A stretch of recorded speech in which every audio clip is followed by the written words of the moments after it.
Hello, everybody, and welcome to the PHLY Eagles podcast. Happy Valentine's Day. I am Bo Wulf, joined by Zach Berman, as we move to day 2 of Flu World Order, wherein we rank the likelihood that the Eagles' pending free agents and trade candidates will return to Philadelphia. 15 players on offense yesterday, 14 on defense and special teams today. I think today's list is a little bit more complicated than yesterday's. Zach, how are you? Happy Valentine's Day. Happy Valentine's Day. Doing great. Thrilled to be here.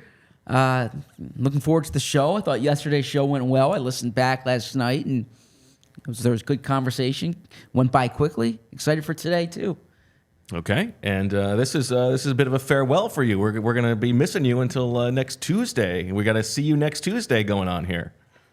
Yes, I am. I'm taking some time with family, a little post-football season trip, and we'll be watching the show, or I should say, listening. I'll be listening to the shows on my daily walks. So please don't. I mean, take your time away, be with your family. The job will be here when you get back. I have no doubt about that, but it's more. This is a great show. It's entertaining. I want to listen to it. I need something to listen to when I walk. Okay. Are you nervous? This is like, do you feel nervous about being away from the job? You're going to start getting the shakes. It's always a little difficult being away from the job. Emily has famously said that you are like you do not enjoy vacation. Well, no, typically, and I will still do some writing when I'm there. Okay, because I feel like writing is a muscle you have to hone every day. But I disagree, but go ahead.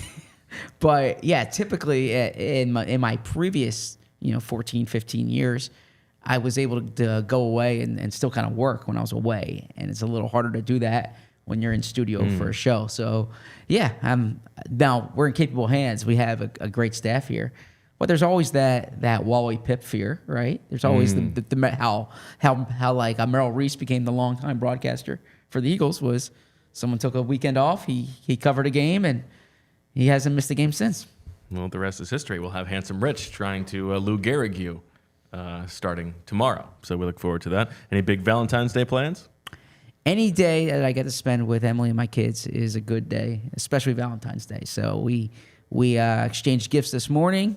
I took the kids out on Saturday to get presents for Emily, and no, we're just gonna lay low. I'm gonna put together something on what we're talking about here for the website, and yeah, that's about it. Now I walked in, I'm in pink for the audio listeners.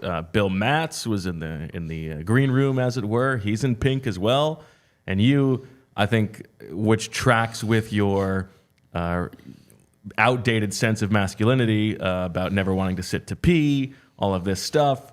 You're like, I would never wear a pink shirt. Oh my gosh. All right, first off, that's a gross mischaracterization. I also don't think not sitting down to pee is about masculinity as much as like just practicality, efficiency. But in any event, there are many things that you have said in the past that track with this sensibility. Yes. I have no I think you look good in pink. Julia's wearing pink. Bill's wearing pink. By the way, I associate Valentine's Day more with red than with pink. But I will say that, yeah, I don't typically wear pink shirts. I don't cast judgment on anyone wearing it, nor should you cast judgment on anyone not wearing it. That's the great thing. I'm trying to think of some of the other examples. I believe the aversion to the bidet would be along these lines as well. That's masculine. I mean, I just that's not. It's not a matter. I think it is. No, but no, you look good in pink. You know what? Have you heard of the person who? They said, you look like a flamingo today. And you know what he said?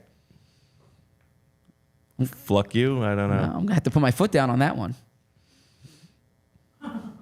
Thank you. Julia sold it. What, do you get it? Yeah, I get it. It just doesn't make you laugh. Okay. It doesn't make me laugh. That's All right. true. That's okay. All right. Are we ready to move on to the defense and special teams? Let's do it. I got my notes in front of me. All right. You got my spreadsheet. Your notes in front of you. We go alphabetically. And for those of you who have never heard the game before and are joining us for the first time, sorry for that. But we have 29 players, including the offense and defense and special teams. We did 15 of them yesterday. We are ranking them from 1 to 29 in order of the likelihood that we think they will be back on the 2024 Eagles. For free agents and restricted free agents, they will count if they are on the roster, the 90-man roster at any point in the 2024 season. For the trade candidates, they will only count if they are on the Week 1 roster, and the goal, of course, is to have the lowest score possible. We move to the defense. The first player is an interesting one, Zach, and that is James Bradberry. This is a trade or cut candidate, so this is a Week 1 qualifier.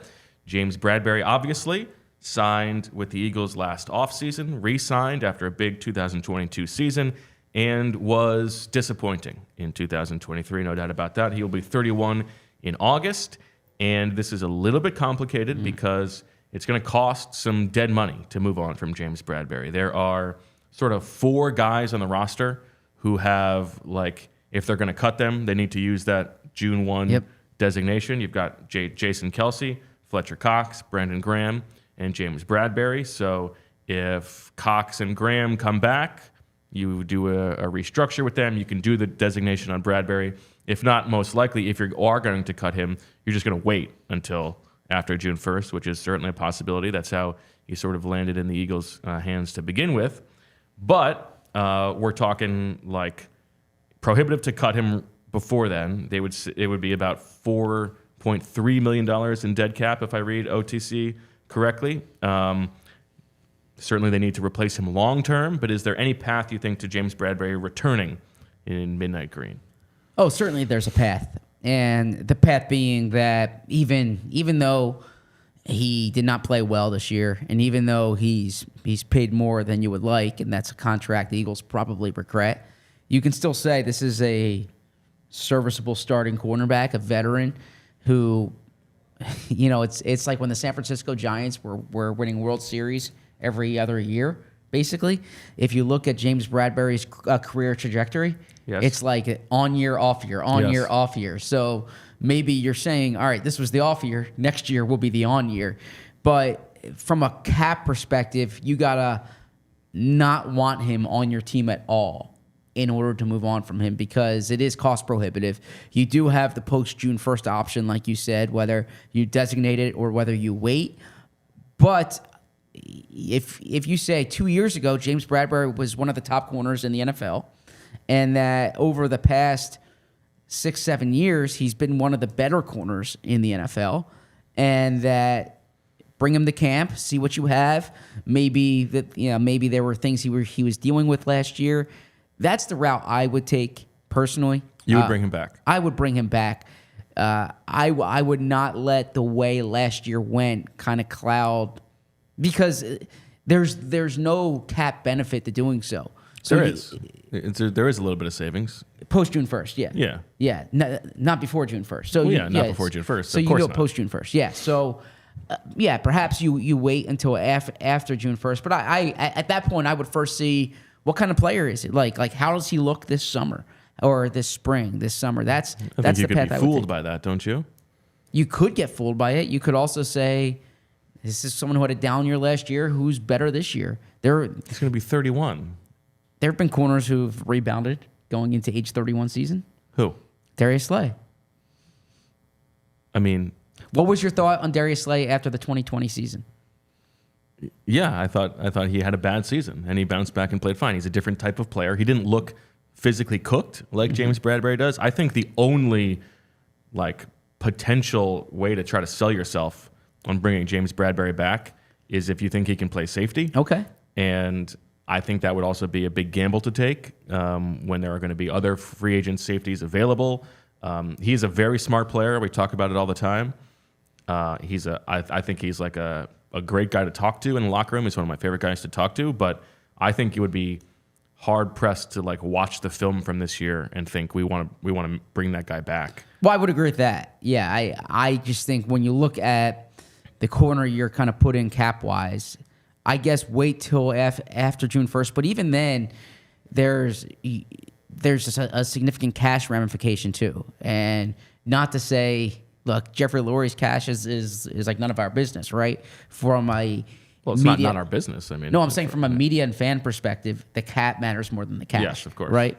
So there is that $4 million in cap savings that would come on post June 1st, but you're still dealing with the hindrance of his cap hold during this busy transaction season in March and April and May. So at that point, I would see what you have in him.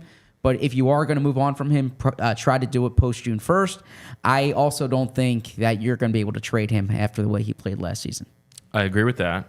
I think if you get something done with Cox and Graham both returning, then you can do that. Just designate post June 1st early on, and then you don't have to worry about that. Well, Kelsey's Because you can designate two. And I think Kelsey's deal is structured for him to be cut after June 1st, not designated post June 1st, right? Okay. Yeah, so that if he is retiring, then the retirement to go into effect post June 1st. Okay. All right. Well, let's get to the reveal for James Bradberry, where we have him ranked on our numbers. Wow. A huge difference. Potentially the swing of flu world order. Mm-hmm. Zach Berman has him at a 4. I have him at a 13. And remember, we were talking week 1 for James Bradberry, not in training camp. I feel pretty good about that one. Yeah, mine's probably too high. It's just a matter of when I do these lists, I realize that moving on from expensive players is easier to talk about in a studio than it is to do in the NovaCare complex. Okay. Next up, we have the tall man himself, Shawn Bradley, the former 7th-round pick, linebacker who tore his Achilles in August, former special teams standout. I don't think it's crazy to think that the Eagles would be willing to bring him back at the minimum as a camp competitor. You know, Nick Sirianni has always liked Shawn Bradley. Famously stumped for him to make the Pro Bowl as a special teams player. He's got the pre-practice yell that he likes to do, but local guy, also not necessarily a reasonable spot for him on the roster, I would guess. Yeah, if you're signing him, it's because you know the guy. He's inexpensive, and if he recovers from this Achilles, then he can be a contributor on special teams. Frankly, I think a better path for the Eagles, for those special teams linebackers, is to find what you did with Shawn Bradley. Draft a guy in the 6th round, try to develop him as a linebacker, and have him contribute on special teams while you do so. So my inclination here is to find your next Shawn Bradley as opposed to bring back Shawn Bradley for year 5. I would agree with that in general. Let's find out where we both have Shawn Bradley in the Julia made graphics. Oh, wow. We see clearly on this one, Zach. 2020 for both of us. Well done. In concert again. Yeah, that 2020 line, that was good. No, thanks. And it was on the spot, too, because you didn't know our rankings. I had no idea. Yeah. Mm-hmm. Shawn Bradley, Boston Scott, and there was one other one yesterday. Roderick Johnson. Roddy J, 23. So the 3 players that we really totally agree on. And that's exciting. All right. Moving on to another aging player in the secondary, and that is Kevin Byard, for whom the Eagles traded middle of the season when they needed a safety. Probably fair to say that it didn't work out so great. They didn't give up a ton, but Byard did not exactly light the world on fire. He will be 31 in August, and this is as sort of cut and dried, it looks like, for a cut possibility. It'll be $1.4 million in dead money if they cut him, but it will save about $13 million according to Over the Cap. That's an easy answer. It doesn't mean that they can't cut him and then necessarily potentially bring him back. Exactly. But there's no way he's coming back on that deal. Yeah, Byard did not play as well as they needed him to play last year. I also think the Eagles put him in a bad spot. They acquire him at the end of the Desai run. Then they bring Patricia in. He never kind of had stability there. That's not an excuse. But this is not one I think that Howie Roseman's going to kind of put on his resume, this trade here. Now, if Vic Fangio wants a veteran safety and you say, all right, you have him for a full offseason here, he's a smart guy, he's experienced, let's have him spend the entire offseason in this scheme. He is someone who's going to be cut, right? But you also look at it, where's that money coming from on the open market? The rest of the NFL saw the same film that the Eagles saw. So if Kevin Byard wants to play in his hometown next year, There aren't that many teams that have a path to the starting spot as open at safety as the Eagles do, and there's some familiarity there. So that's the path for him being on the roster, but certainly not at what the contract is now. And with that $4 million roster bonus at the start of the league year, this is one that would be determined well before then. Yeah, I agree with that. And remember, this is also he has to be in the week 1 roster, and I think like if Kevin Byard is going to be back, you might be looking at like a mid-season emergency replacement, which would not count for the purposes of this game. Kevin Byard, the Philly guy from right over. Let's see here, West Philly. So these curtains are closed. Center City's this way here. The curtains should have nothing to do with your ability to know where you are in relation to the rest of the city. When I'm sitting at that desk over there, I look out the window. I see Center City in this direction. Correct. Okay. But you also know if the curtains are closed because you've seen it, that Center City is still in that direction. Center City's that way. And so then West Philly from where, so we're in North Philly here. So West Philly then, what? Go ahead. I can't. West Philly is that way. Yes. Yes. Okay. I mean, when I say so, that should not be so complicated. Yes, but what throws me off in the studio, is the orientation of the room, right? Because I keep thinking about it as if I am sitting at my desk here, but the actual studio is facing in a different direction. So that's what, in my mind's eye, when we're on the set, I'm thinking of when I'm sitting there and I see the skyline. Yeah, but you know that that's the same wall.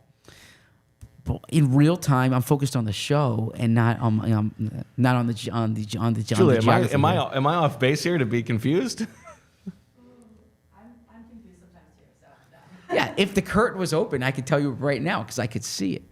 Yeah, but we're here every day. Yeah, don't you have like an internal compass? When you're speaking, I'm focused on you and your words. I'm not focused on the orientation. You shouldn't have to be focused just to know which way is west and north and south and east. I know it in this studio. Yes, in Studio A, that turn when we turn the corner, that throws me off. Weird stuff. Thanks, Bo. It's real nice of you. Let's get to Kevin Byard, where we have Kevin Byard on our numbers. 19 for me, 17 for Zach. So same area, but rooting for you to get Kevin Byard back in Philadelphia. All right, we move now to our colleague, our trusted, beloved Deebo Samuel hater, and that is Fletcher Cox, who is 33 as of December. I would say arguably the best player on the defense in 2023. He had 5 sacks, although I think that undersells his contributions. The Eagles could save a little bit of money potentially with a restructure or an extension. He made $10 million last year. I don't think he would be taking too much less than that, given the level that he played. Defensive tackles are expensive. What do you make of the Fletcher Cox situation moving forward? Is there a chance that he's done playing? Yeah, I think Fletcher Cox will be leaning toward retirement. That's what I'm expecting. Interesting. I am not going to say that he won't play elsewhere because he has come close to playing elsewhere at different points. Well, I shouldn't say different points in his career. Really, 2 different points in his career jump out. I also think he's someone who appreciates being in Philadelphia, appreciates being an Eagle, and that's why he's returned. He said the grass isn't always greener, right? He's spoken to players who've been here and left and have said that was a mistake, right? They've chased something and they realized where they were was where they were happy. So when I look at Fletcher, I think if he wants to keep playing, the Eagles can find a way to make it work here. But I think there's a chance Fletcher Cox. I think there's a good chance Fletcher Cox, his Eagles Hall of Fame career and potentially Pro Football Hall of Fame, but certainly Eagles Hall of Fame career is finished. And I noted on Locker Cleanout Day that his locker was completely cleaned out, and that might be reading too much into it, but it's not. That's not always the case. Like Brandon Graham's locker was not completely cleaned out, and Fletcher's locker has been there for basically his entire Eagles career, and so for it to be completely empty stood out to me. Okay. I don't know. I just think he's still playing at such a high level. Yeah. Well, you He's shouldn't gonna make get, a retirement decision in a month that ends in J. So that's why Starts in J. Starts in J. There are no months that end in J. we don't want February. Yeah. Sorry.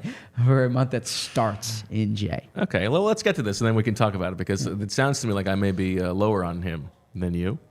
I've got Fletcher Cox at 8. You've got him at 11. So generally the same area. I think the Eagles could use Fletcher Cox. I think so, too. I think Fletcher Cox, can still play at a high level and might not want to turn around $10 million. I think there's a good chance that he does come back if he ends up deciding not to retire. Well, that's why he's 11 here. If he decides not to retire, I expect him back in an Eagles uniform. The reason why he's not 3 or 4 on my list here is because I think there's a chance he could be leaning toward retirement. Okay.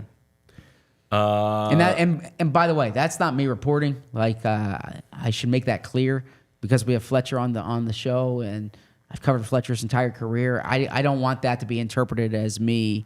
You haven't heard that from the chatter down at PHLY. Yeah. Fletcher hasn't told me that. No one in Fletcher's camp has told me that. That's really, for the sake of conversation here, me speculating the same way I'm discussing Zack Cunningham and Kevin Byard and Shawn Bradley and James Bradberry. Okay, well covered. Let's talk now about Zack Cunningham, who you just mentioned. Turned out to probably be the Eagles' best linebacker in 2023, but still missed some time. Signed a 1-year, $1.8 million deal in August, and was fine, serviceable, but not always healthy. What do you make of the chances that Zack Cunningham, who is an unrestricted free agent, will be back in Philadelphia? Yeah, he rebuilt his stock this year. I thought when he was on the field, he played decently to well, and I think that he was a guy who signed with someone in August last year, signed with the Eagles in August, and I think he could sign earlier this year based on the way he played, based on his age, based on the skill set. I just don't think that's going to happen with the Eagles. I think this matters. The question here is, what's the Eagles' plan for the position, right? They clearly need an upgrade at linebacker. I think if you say, let's bring back Zack Cunningham and Nakobe Dean, then you're really counting on Nakobe Dean to be what you think he is. My guess is the Eagles make more of a splash at that position, whether it's in free agency or the draft, and it might be both, because you can't necessarily bank on the draft for it.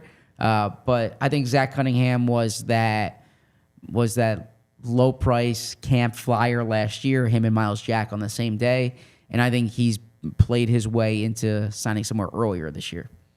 Yeah, I think it's a little bit like relief pitching in baseball, right? You don't sign the guy who had the bump year after he had his bump year. Like try to find like 4 guys who might be the next Zack Cunningham and hope that one of those guys hits. I don't think you like double down on Zack Cunningham. I like that strategy in relief pitching and linebackers. All right, well, let's find out where we have Zack Cunningham on our respective lists. 16 for you, 12 for me. A little higher for you. Yeah, I mean, if he doesn't have the market that you expect him to have, then I don't think it's a crazy thing that he could be back. But certainly, I agree that if they enter the season with Zack Cunningham and Nakobe Dean penciled in as their starters, that would be a pretty significant disappointment. Locker rooms are always better with a ZACH Zach in it. Okay. I'm trying to think of a notorious Zach. Well, there's been productive Zach Ertz was a ZACH. Okay. But you're saying they're always better. So if there was like a Zach serial killer who is not coming to mind, then that would maybe disagree with that. I hope there's not a serial killer who discredits the name. Okay. Well, speaking of serial killers. No, I don't know. I don't think we should connect that to our valued sponsors at Game Time. No, instead, but like a bagel would be a serial killer because you're going with the bagel instead of cereal for breakfast. That's good. That's maybe your best line ever. Unfortunately, we're not talking about bagels and Co. today. Instead, we're talking about Game Time because Game Time is where you can buy tickets to your favorite events and not be stressed out. Game Time is the fast and easy way to buy tickets for all the sports, music, comedy, serial killing, and theater near you with killer deals. That's where it could have come. Ah, yes, okay. With killer deals. Killer deals. On last-minute tickets. And their best price guarantee, you can stop stressing over the tickets and start getting hyped for the fun you'll have. They've got flash deals and last-minute tickets. Easy to find and buy tickets for every kind of event in your area. Images of seat views, lowest price guarantee, event cancellation protection, job loss protection, and more. It is the fastest-growing ticketing app in the country for a reason, because they're killing all the other apps. Get images of your seat before you buy so you know exactly what to expect when you arrive. Buy tickets in a matter of seconds. Just 2 taps and you're set. Tickets are sent directly to your phone so you never have to dig through your email. Snag the tickets without the stress with Game Time. Download the Game Time app, create an account, and use code PHLY for $20 off your first purchase. Terms apply. Again, create an account and redeem code PHLY for $20 off. Download Game Time today. Last minute tickets, lowest price, guaranteed. I thought you would say like it's a very literal definition of last minute tickets. That's good. I sell every one of your jokes. Well, it's because my jokes are better. So look, once you if you want money to spend on those tickets and you're looking to save some money, I'll tell you exactly where to turn, and that's Rocket Money. Rocket Money has saved Bo money, it saved me money, it saves our listeners money, and it can save you money as well. Have you found any subscriptions that you forgot about and you paid twice and you didn't realize it, or that there's a subscription that you want to cancel and it was tricky and time consuming? I said this the other day. My pet peeve is when you can't do it online and you have to call and then you're on hold, or the customer service is only during business hours and you're working during business hours.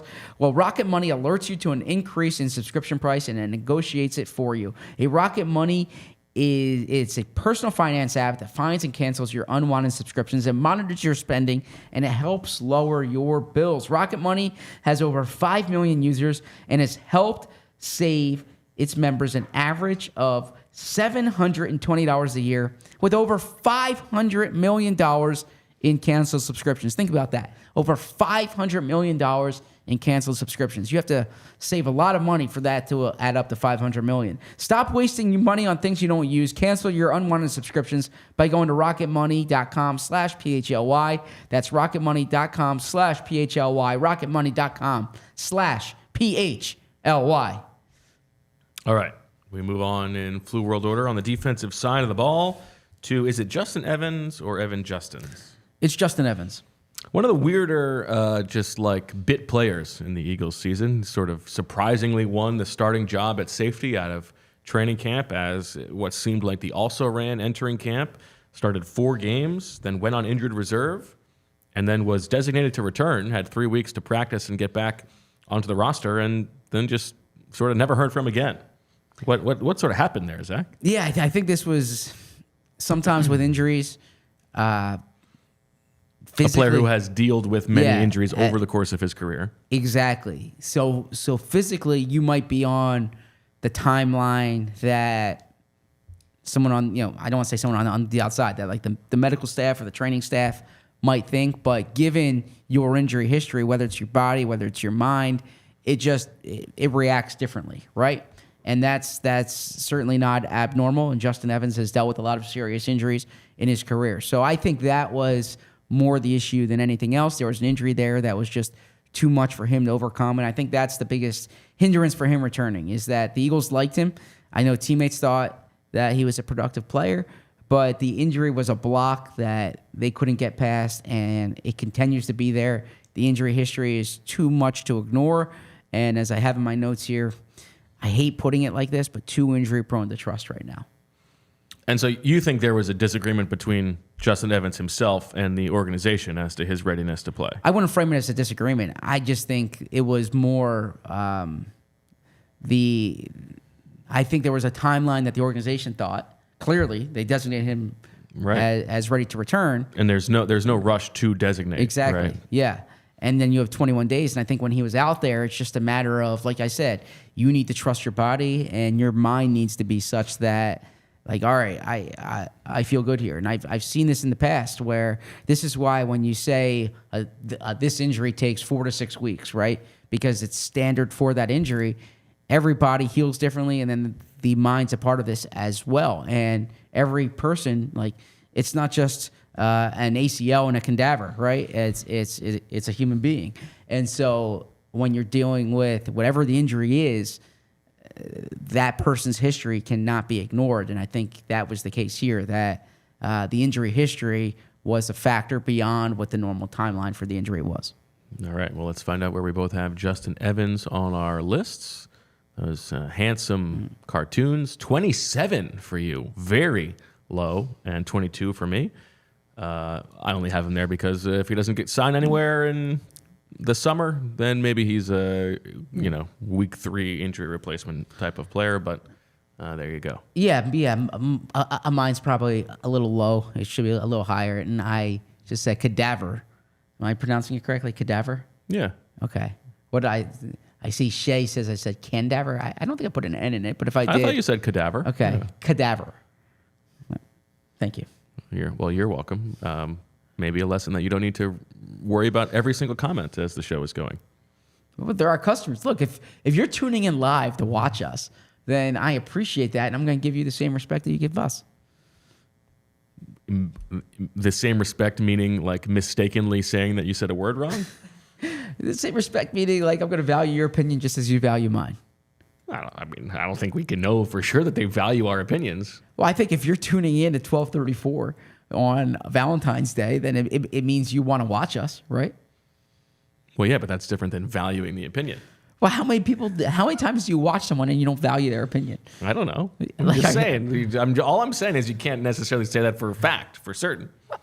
You can't say it for certain. But here, let's just take a minute. What's your media consumption like? What are the last 5 commentators or analysts or podcasters? I listened to a really good interview on Pablo Torre Finds Out with Sue Bird and Megan Rapinoe yesterday and this morning. And I thought that was a great episode. And do you value Pablo Torre's opinion? I didn't listen to that episode because of Pablo Torre's opinion. Okay.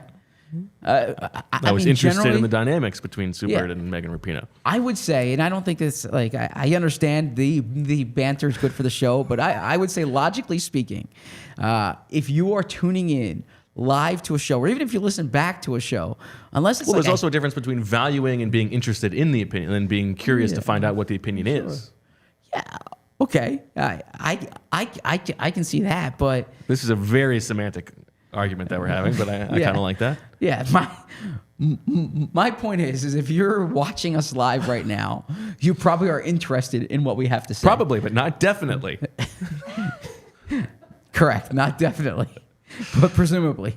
Okay. Yes. Well, Shay, thank you for setting us up for this conversation. Yes. We appreciate that. And Shay says it's 10:34 in Denver, and he values both of our opinions. So there you go. He's got your back. Shout out to Denver, one of my favorite cities. Great food city.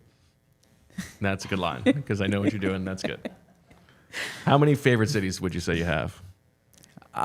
Well, it depends. I have this debate actually with my wife when she says like so and so is my best friend, and I say by definition you can only have one best friend because best is better. You're on the the other side of the argument this time. Yeah, best is better than all the rest. And she says so. I can't say I have. I can say one of my favorite cities. Like there's a collection. If I wrote down here, I'll put it this way: there are 30 cities on the NFL tour, okay? If I take out Philadelphia, 29 cities. If I had to rank those 29 cities, Denver would be in the top 10. Okay. So my top third of NFL destinations. Now let me ask you this: as you think of in your mind your favorite cities, are there any cities on that list that are not connected to the NFL? My favorite cities, any that are not connected to the NFL? Sure. I mean, there are college towns that I love to go to, right? You got me. Yeah, you got me. So, Charlottesville. Yeah. Okay. All right. You got me. I had a nice time in Austin. I like Austin. Okay. That's a good city, but yeah, there's a lot of. I tend to like most places I go. You find what you're looking for. You find what you're looking for, exactly. Okay. Let's talk about Brandon Graham in that case. Another man who. I think happy-go-lucky. Good juju. And always bringing a positive attitude, finds what he's looking for. Played on a 1-year, $5 million deal last year after a resurgent 2022 season. His play and his snap count both took a step back in 2023, but he has said that he would like to play one more year. You would expect, if that's the case, that he has sort of torpedoed his own negotiating position. and we'll have to maybe settle for something like, would he be willing to pay for $2 million next year or something like that? But if he wants to be back, also hard to imagine the Eagles saying no to him. Yeah, that's a good way of putting it, because it would really be. Look, I understand that the Eagles try to separate the business from the personal, and Joe Banner did that better than Howie Roseman does sometimes. Yeah, I think Howie has said that he doesn't do that. Yeah, he admits that he wants the long-term He gets guys. a little too sentimental, and he's going to put his foot down with certain players like Malcolm Jenkins and Zach Ertz. Not so much with like Jason Peters and some other guys, but I would say in Brandon Graham's case, Brandon knows what his role is at this point in his career. I think he's coming back for the reason that he said. He loves being part of a team. He loves being part of the Eagles, but also it's like a farewell tour. He's always wanted 15 years, right? That's a number that he's had in his mind. And maybe this is one of these things that he's not there during camp, and that it's a week 2 ad. And maybe it's the type of thing where even it's middle of the season, almost Ndamukong Suh-ish. But I do think Brandon Graham will be playing for the Eagles next year. It would really be putting your foot down at a position where they can use like pass rushing depth to say, Brandon, no. Right. Yeah, there's no. And I don't think, look, I can't speak for Brandon or Brandon's representation. I don't think Brandon's going to be pushing them based on money here. I think this is going to be, they can probably, at this stage of his career for that role, find a good compromise. I would imagine so as well. So long as he wants to play, I think they'll have a spot for him somewhere. Where do we have Brandon Graham on our lists? Okay. 3 for me, 5 for you. Yeah, in hindsight, I should have switched Brandon Graham and James Bradberry. I had Bradberry at 4. I think Graham has a better chance of playing this year for the Eagles than Bradberry. Okay. We move on to the biggest ballyhooed signing of the Eagles season. The man for whom they rolled out the red carpet, the whole league was following this situation. Where would Shaq Leonard sign and save the defense? Turned out to be in Philadelphia, and the saving did not exactly happen so much. He will be 29 in July. He's an unrestricted free agent. Any chance that Shaq Leonard returns to Philadelphia? It would really surprise me. I mentioned how Fletcher Cox's locker was cleaned out. Shaq Leonard's locker was completely bare. Burned down? Yeah, completely bare. Look, nice guy, great player during an earlier stage of his career, but was not a great player for the Eagles this year. Was not even a particularly good player for the Eagles this year. The Eagles need to upgrade at linebacker, and it would surprise me if they bring Shaq Leonard. But it would really surprise me if they bring Shaq Leonard back into the mix. It's sad sometimes with football when, what was the age you mentioned, 29?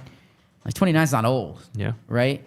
And it's not hyperbole to say Shaq Leonard was a great player, one of the best linebackers in the league. It's like Yogi Berra's line. It gets laid early out here. You can get old when you're pretty young in the NFL. Well said.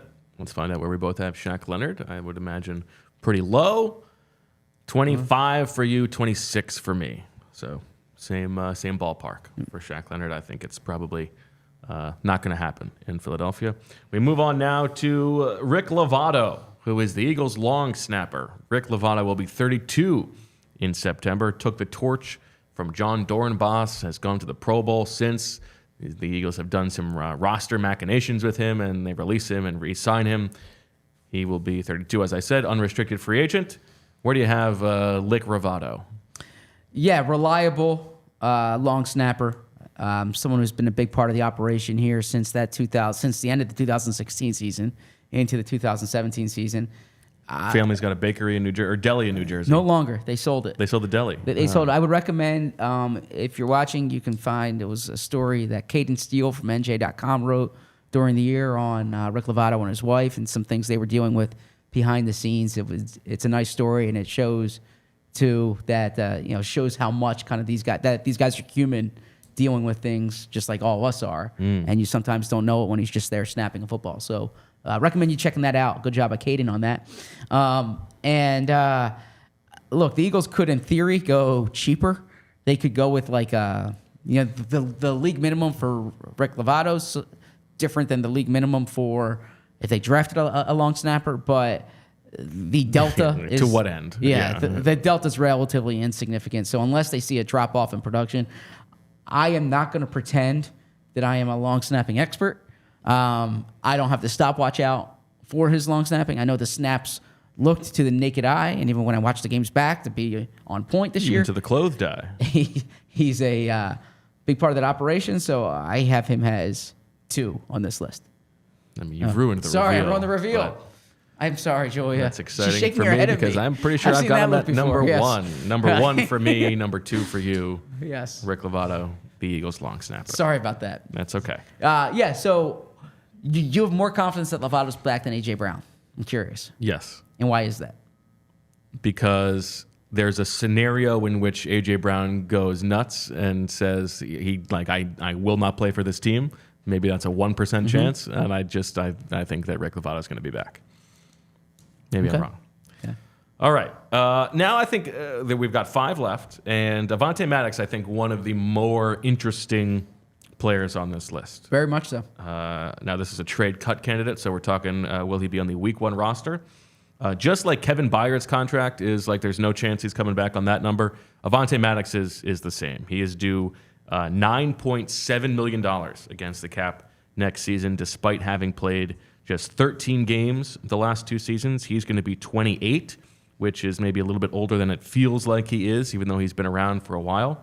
Now, a restructure, if he's willing to take a pay cut, would save about half of that money against the Eagles cap, depending on the price of a new deal. Does Vic Fangio want Avonte Maddox as his nickel? Does he bring enough to the table as a blitzer there? Do the Eagles believe that he can stay healthy? We can have the conversation about should they move him to safety again. I don't know how I feel about relying on Avonte Maddox moving forward, but if he is willing to come back for a very pared down salary, certainly he's a guy who they love in that building. Exactly. You put it well there. I have here Eagles value him, must stay healthy, the $9.6 million cap hit. But then the key question here is someone going to pay him more than you're going to pay him? Because whenever you look at a restructure or a renegotiation, it's obviously players know that they need to take a pay cut in these cases. It's how does it compare to what you can get elsewhere? And it's hard to think that given his injury history that he's going to get significantly more elsewhere because, like you said, he's been a Howie Roseman favorite. The Eagles have valued him. I don't think they can totally rely on him. I do think that they need to bring in more options in the slot. Interestingly, we said last year, going into the year, one of our biggest questions with the team was backup slot. That came to fruition very quickly, right? They lost Zach McPherson early on, and then they moved Zach McPherson over to be the backup. So I think that if he is back, he can't be the only guy you're turning to. Yeah, I agree. And I think that this would be a situation where, in theory, it might be nice to let Avonte canvass the free agent landscape, see what the best offer he can get is, and then say we'll give you $5 more than that. But I do not think that they can count on Avonte Maddox moving forward. Steve Whiteacre or Steve Whitaker in the chat says I can see them bring him back, but Rodgers start at nickel. Rodgers, for those who don't know, is coming back. Aaron Rodgers. Not Aaron Rodgers. Oh, sorry. Rodgers is coming back from the gambling suspension. He's been on the Eagles list. He's been on the commissioner's suspended list. Isaiah Rodgers. Yes, Isaiah Rodgers. Sorry, I should have said that. Isaiah Rodgers has been on the commissioner's suspended list. He needs to apply for reinstatement. Okay, so it's not as if you can just definitely say he's back. We're assuming he gets reinstated, right? It was a 1-year suspension. He's eligible to apply for reinstatement actually after the Super Bowl. So anytime now, I would imagine. But he needs to be reinstated, and then he's been out of football for a year, so you actually need to see him. But he was a good player with the Colts, and he was supposed to be the Colts' starting slot corner this year. So I do imagine he will be in the mix. And there's a reason why the Eagles signed him. There you go. All right, let's find out where we have Avonte Maddox. This could be a swinger. 7 for me, 10 for you. Interesting. You think a better chance? So you think there's a chance that he's cut and brought back, or just a I think the most likely thing is just a significant pay cut and a restructure that saves some cap room. All right, moving on to the punter, Braden Manfred Mann. Is it Manfred? Is there?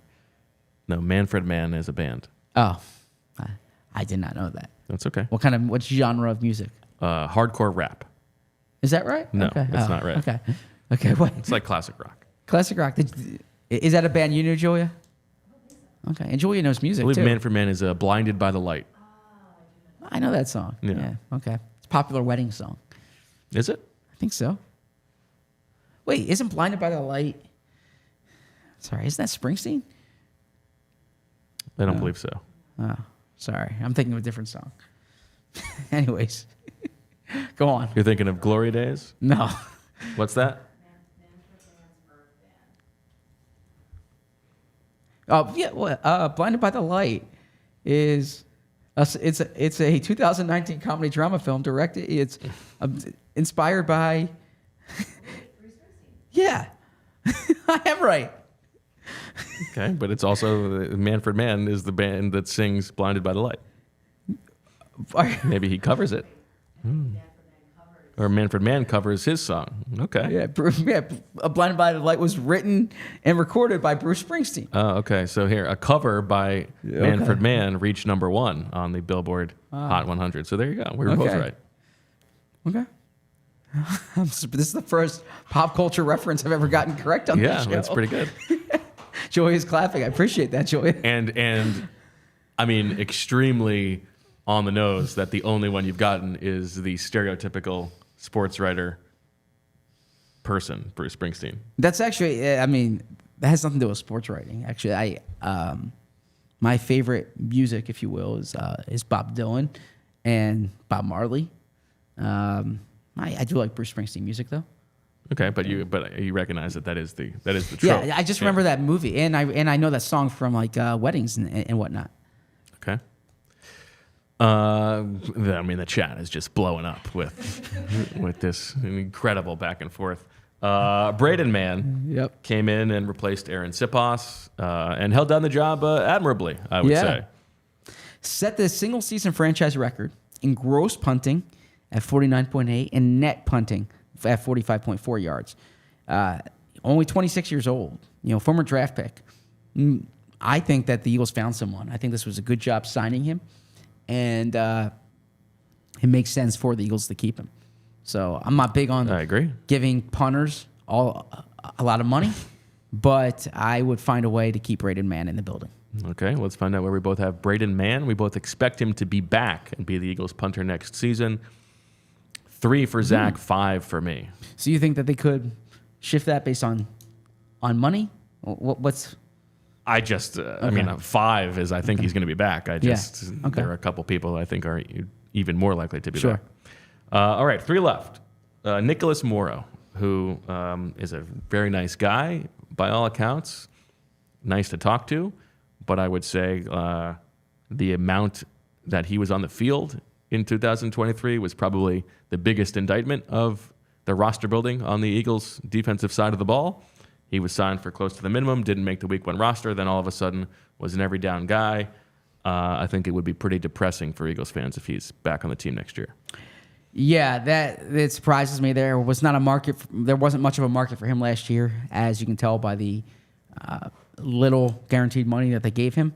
And I don't know why the Eagles would go back to that well. A nice guy who's a capable journeyman, but that journey must continue elsewhere. Okay, let's find out where we have Nicholas Morrow. 26 for you, 24 for me. Okay. So there we go. So you're saying there's a chance. Both not expecting him to be back. All right, Haason Reddick, who we have talked about all week since the report came out on Sunday that he was granted permission to seek a trade. Now, we put our rankings in here on Tuesday or Monday night. Yes. Before the Haason Reddick, I don't want to leave necessarily thing came out. So maybe since then we would have had him a couple ticks higher, but you have said that you still expect him to be moved. Yeah, I actually didn't think what he said yesterday was any different than my understanding of it or our understanding of it. We never said he was asking for a trade. And I think the semantics that you put out yesterday would have been necessary for some other media members to convey or some other outlets to convey too, because there's a difference between getting permission to seek a trade, which is essentially you want a new deal, which he has said publicly, and I want out of this situation, right? So permission to seek a trade is basically how he's saying, all right, see what you can get elsewhere. That will determine what your market is, and then we'll talk, right? Asking out, saying, I don't care what you pay me, I'm not playing for you. And those are like Carson Wentz asked out, okay? Yeah. The Eagles, in the case of Haason Reddick, it's permission to seek a trade. So I do think the Eagles would bring him back. It just has to be at a number that they're willing to go. And I think Haason Reddick could get a contract around $25 million. Look, I know Montez Sweat is younger. Montez Sweat got a deal for $24.5 million. These contracts are going to keep going up, and maybe even if he doesn't get $24.5 million, I'd be surprised if he got all the way up to that. But he should be making around 20. Yeah, I mean Trey Hendrickson signed an extension at $21 million a year. It would really surprise me if he's not in that, let's say, 22 to 26 range. So that might be too much for the Eagles, considering, look, they have A.J. Brown at $25 million a year. Lane Johnson's the highest paid right tackle in the league. Jalen Hurts has a huge deal. So there's only so many guys that you're going to spend that type of money for. And this might be a chance for the Eagles to say, all right, let's get resources for him, and then we can move to a plan B at the position. But now, we do not have Josh Sweat on this list. Maybe we should have, because it does feel like they need to maybe make a choice between those two guys. And we have talked about this. My inclination is always going to be to take the younger guy, but I actually think there's a better chance that Haason Reddick is going to be as good as he has been the last 2 years for the next 2 years than there is that Josh Sweat is. I love Josh Sweat, maybe not as much as you do, but I don't see him as a 1A edge guy who you're going to pay like a 1A guy, whereas I do think that Haason Reddick is of that caliber.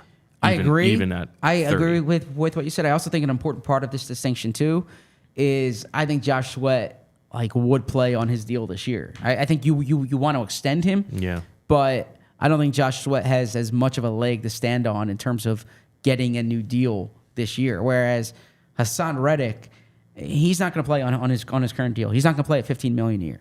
Okay, and he was professional this year, right? He played. He said the right things publicly, but I think the Eagles know that this is not going to be a positive situation if you try to get him to play on this current deal. That's the difference. I think Josh Sweat at $16.5 million, I think is Sweat's deal. I think you can get Sweat playing the final year of his deal on that number. Well, and there is also the complication of if you decide to, okay, we're going to pay Haason Reddick's number. He's come down a little bit. Yeah. He went to see what he could get. We're going to pay him. Well, now all of a sudden, what does Josh Sweat think about Haason Reddick getting paid and he's not? What are those dynamics like? That's a great point, and that's the human dynamic of Howie's job that he always has to account for, and it's kind of the weird thing of the NFL that's different than most of our places of work is that in the NFL everyone knows what everyone gets paid, right? In other places you don't know what person X, person Y, and person Z are getting paid. Don't speak for yourself. I don't know what person X, person Y, and person Z are getting paid, right? In the NFL everyone does. There's more salary transparency in the NFL. Which, that's probably a good thing. Although not with coaches. Not with coaches. Yeah, or not with GMs. coaches. Yeah. All right, let's find out where we both have Haason Reddick in our list of 1 to 29. I have him at 9. You have him at 13. So that could be a swing for me if Haason Reddick stays in Philadelphia. A super chat from the 2-minute warning. What really happened with TJ Edwards? I'll chime in here, then I'm curious your thoughts. We got to say hi to TJ Edwards at Media Row. It's nice to see him. Since I saw him last, he got married and had good-looking guy, TJ Edwards. If you say so. This is another part of the masculinity thing. Your inability to recognize or mention that another man is attractive. I didn't want to bring this up on air. Okay. Can I bring this up on air? It's too late now. Okay. All right. No. And please don't take this the wrong way, but like, would you ever comment that that's a real good-looking woman, right? Well, yeah, but that's part of changing it. You're changing the power structure. No, but why are you? Because you don't want to say that because you don't want to what's the word I'm looking for? Demean? Yeah, whether it's demean or subject. Okay, sure. You don't want to objectify women. Sure. Right. which I agree with, right? But you're totally comfortable with objectifying like men. Yeah, in it's that about regard? time. It's about time we bring men down a peg. I'm just saying when you like you would never say so and so hired this executive. Oh, she's she's a real attractive woman, but you would say he's a real attractive man, right? Why wouldn't the standards be equal for the two? Like I said, I'm trying to bring men down a peg. Okay, I was just thinking that the other day. It's like the context is similar, right? I can understand that point. Yeah. So I would rather just not comment on anyone's looks, right? Okay. On the stage here, right? But in any event, TJ Edwards is a nice guy. I mean, I'm sorry, TJ. Zach thinks you're no, nothing to look at. I think you're a nice person who I enjoy talking to, and I enjoy getting to know you over 4 years. And so TJ Edwards, the story there is the Eagles don't pay linebackers, and I think they were letting TJ see the market. TJ got a deal he liked literally on the first day of free agency with his hometown team. And sometimes if like the number's right for you and the situation's right for you, then that's all that, it doesn't have to be, let's see what everyone else is offering. It's like, all right, this is good for me. I'm going to take it. And I think that's what it was with TJ Edwards. He got to go to his hometown, a place where he would start, contribute, be valued there, and get paid at a number that he was happy with. Perhaps if it was like shopped around, now maybe it was shopped around, but perhaps the Eagles would have kind of reconfigured things if they had known they weren't going to sign C.J. Gardner-Johnson, right? But I do think at the start of free agency last year, when TJ signed that deal, because that deal was like the first deal of free agency, right? It was like once free agency opened. It was like the very first one reported, yeah. Yeah, so that was kind of in the works ahead of time. I think the Eagles went into it knowing that they were going to, that they wanted to keep C.J. Gardner-Johnson, and TJ wasn't the priority then. Yeah, I think we've talked about this. The mistake with TJ Edwards, if there was a mistake, was not signing him last year. It was not extending him before the 2022 season, when they could have gotten a better deal on it. Sure. Yeah. All right, last one for us is Bradley Roby. And there's a couple things we'll get to at the end of the show that people want to talk about. But Bradley Roby, do the Eagles, if they expect to play fewer primetime games in 2024, not necessarily be interested in bringing back Mr. Primetime? Yeah, look what my note is here. You want to read that? Depends on how many Monday night games they play. That's good. So in Bradley Roby's case, they signed him to be a patchwork solution in the slot. I thought he was fine. He wasn't especially good, but he was a veteran. You were gassing him up.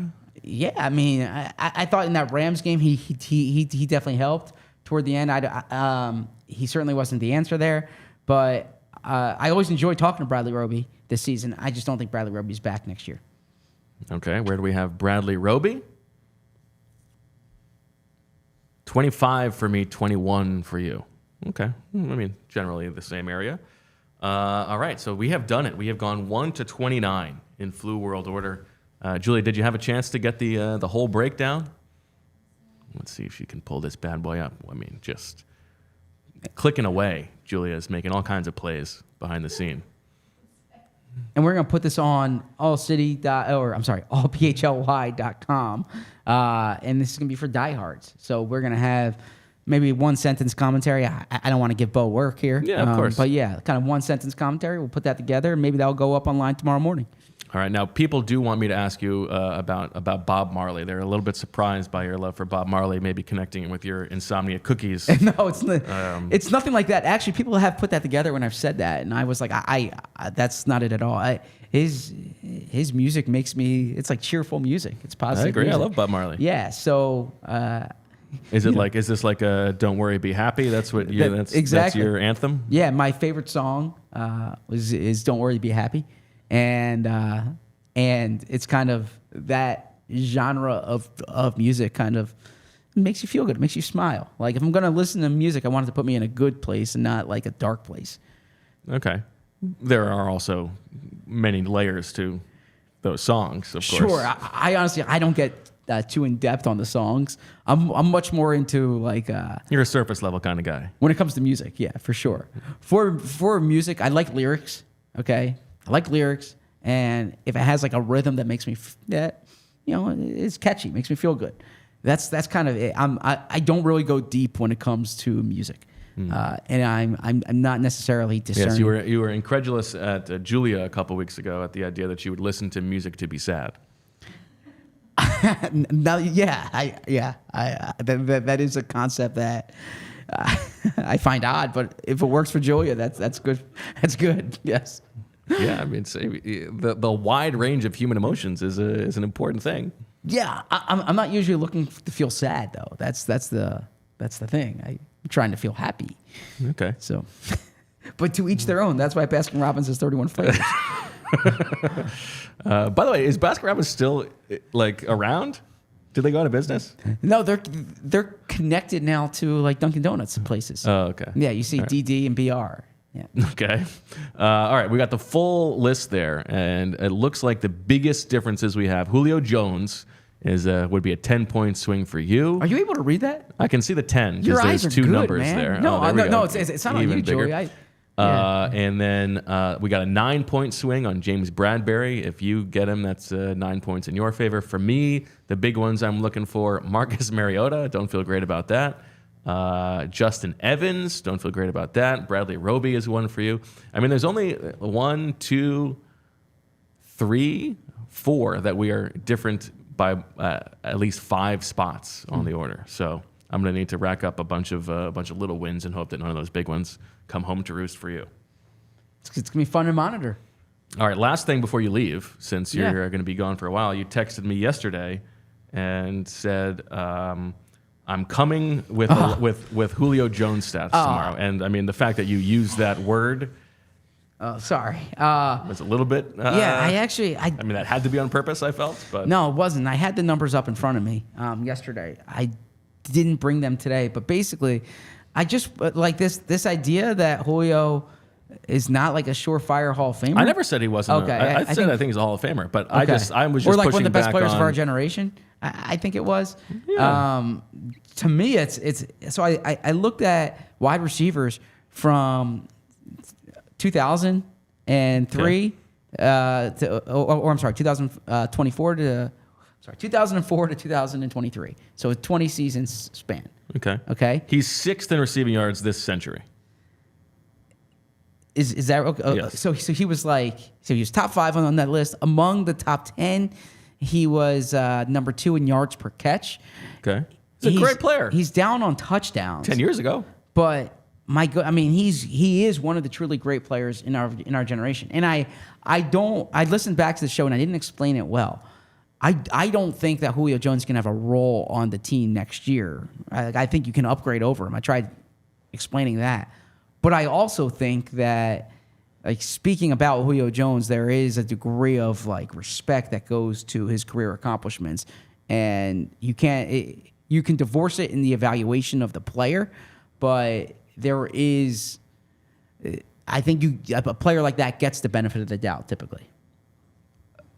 I think that's how you make mistakes. I think you have Sure. to divorce those two things. He's not what he was. Yeah, I'm not expecting him to be back. I'm not expecting him to be back, but sometimes you find. But you also expected him to make an impact this season. Sometimes you find value added in having a player like that on your team. All right, let's play the DeAndre Swift game we played or let's play the game we played with DeAndre Swift with Julio Jones. Okay, you tell me who just snap is a better wide receiver of our generation. Okay, Julio Jones or Larry Fitzgerald? Larry Fitzgerald, yeah. Julio Jones or Steve Smith? Julio Jones. Julio Jones or Reggie Wayne? Julio Jones. Julio Jones or Andre Johnson? Julio Jones. Julio Jones or Anquan Bolden? Julio Jones. Julio Jones or Terrell Owens? Terrell Owens in terms of, yeah, T.O., but that's close for me. Julio Jones or Randy Moss? Randy Moss. Julio Jones or Calvin Johnson? Calvin, yeah. Julio Jones or Devontae Adams? Julio Jones. Julio Jones or Tyreek Hill? Julio Jones. Julio Jones or Nelson Aguilar?